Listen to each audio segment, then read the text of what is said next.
New York City, the city that never sleeps, suddenly engulfed in silence as alien creatures with ultra-sensitive hearing invade Earth. Welcome to a quiet place, day one, where the chaos begins and survival is the only rule.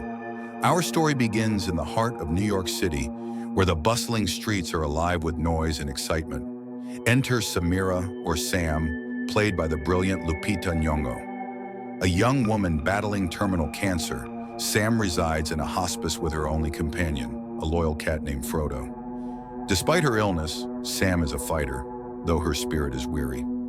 Life at the hospice is mundane, but it takes a surprising turn when Ruben, a care worker, persuades Sam to join a group outing to Manhattan. Little does she know, this seemingly innocent trip will plunge her into a nightmare where silence reigns supreme.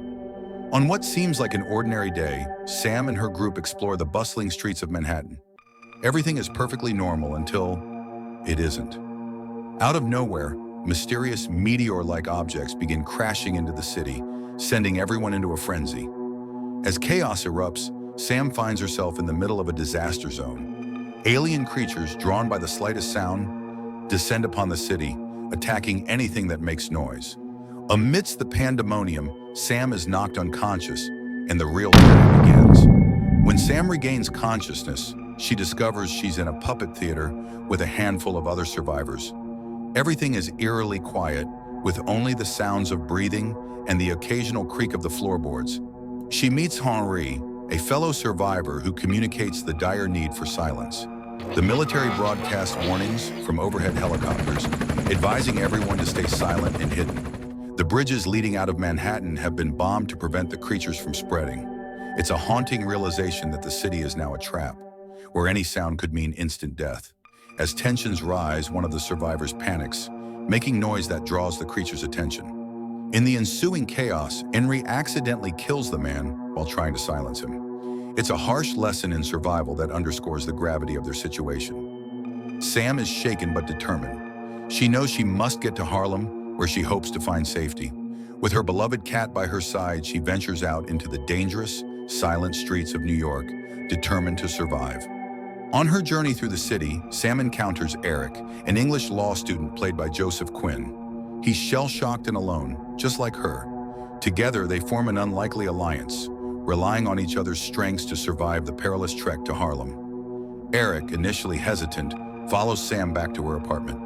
She needs pain medication to ease her suffering, but getting it will be risky. In a world where every sound could be your last, Sam and Eric have no choice but to move quietly and carefully.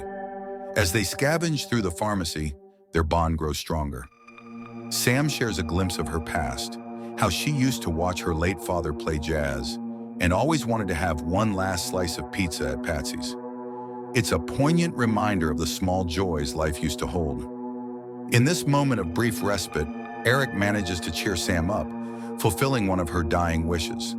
It's a bittersweet scene that highlights the humanity amidst the horror surrounding them. With renewed determination, Sam and Eric set their sights on the boats at the city's edge. The military has announced that the creatures cannot swim, offering a glimmer of hope for escape. But reaching those boats means navigating through the noise-ridden chaos of panicked crowds. As they make their way to the evacuation point, chaos erupts again. The sheer volume of panicked crowds alerts the creatures, causing a deadly stampede. Sam and Eric are separated in the chaos, and Sam's beloved cat Frodo is lost. Alone in the desolate streets, Sam makes one final stand. With Feeling Good playing in her ears, she accepts her fate with grace and defiance. The music swells as she removes her earphones, letting the sound fill the air, knowing it will draw the creatures to her.